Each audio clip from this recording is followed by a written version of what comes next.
সম্পূর্ণ নতুন নিয়মে কিভাবে ফেসবুক পেজ ডিএক্টিভ বা সাময়িক সময়ের জন্য বন্ধ করে রাখতে হয় সেই প্রসেসটা আজকের এই ভিডিওতে চলুন বিস্তারিতভাবে দেখিয়ে দিচ্ছি। সো ভিউয়ার্স, এখন দেখতে পাচ্ছেন আমি একটি ফেসবুক পেজে আছি। সো আপনার ফেসবুক পেজে আসার পর আপনার ফেসবুক পেজ প্রোফাইল মেনু অপশনে ক্লিক করবেন। ক্লিক করার পর আপনি এখান থেকে সেটিংস অপশনে চলে যেতে পারেন, অথবা আপনি ব্যাকে এসে আপনি নিচের দিকে এখানে দেখতে পাচ্ছেন সেটিংস অ্যান্ড প্রাইভেসি, এই অপশনে আপনি ক্লিক করবেন। দেন আবার এখান থেকে সেটিংস এই অপশনে ক্লিক করে দিবেন। দেন আপনি স্ক্রল ডাউন করে একবারে নিচের দিকে চলে আসবেন। নিচের দিকে আসার পর ইউর ইনফরমেশন একটি অপশন পাবেন এবং এখানে দেখতে পাচ্ছেন অ্যাক্সেস অ্যান্ড কন্ট্রোল। আপনি অ্যাক্সেস অ্যান্ড কন্ট্রোল এই অপশনে ক্লিক করে দিবেন। দেন আপনি এখানে ৩টি অপশন দেখতে পাচ্ছেন, ডিএক্টিভেট পেজ এবং আনপাবলিশ পেজ এবং ডিলিট পেজ। সো আমরা যেহেতু ডিএক্টিভেট করব, সো ডিএক্টিভেট এই অপশনটি সিলেক্ট করে নিচে কন্টিনিউ অপশনে ক্লিক করে দিবেন।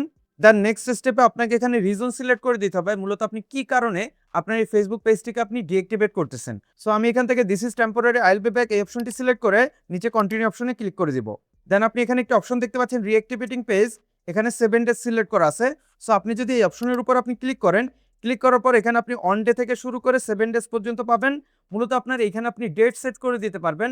আপনি যদি এখানে 4 ডেজ, 5 ডেজ, 7 ডেজ সিলেক্ট করে দেন নেক্সট স্টেপে আপনি আপনার ফেসবুক পেজটিকে ডিঅ্যাক্টিভ করেন, তাহলে আপনার 7 দিন পরে অটোমেটিক আপনার এই ফেসবুক পেজটি অ্যাক্টিভ হয়ে যাবে। আপনাকে নিজে থেকে অ্যাক্টিভ করতে হবে না। এবং নিচে একটা অপশন দেখতে পাচ্ছেন ডোন্ট রিঅ্যাক্টিভেট অটোমেটিক্যালি। আপনি যদি এই ডোন্ট রিঅ্যাক্টিভেট অটোমেটিক্যালি অপশনটি সিলেক্ট করে আপনার ফেসবুক পেজটিকে ডিঅ্যাক্টিভেট করেন, তাহলে আপনার এই ফেসবুক পেজটা আপনি যতদিন পর্যন্ত না নিজে থেকে অ্যাক্টিভ করবেন, ততদিন পর্যন্ত আপনার এই ফেসবুক পেজটি অ্যাক্টিভ হবে না।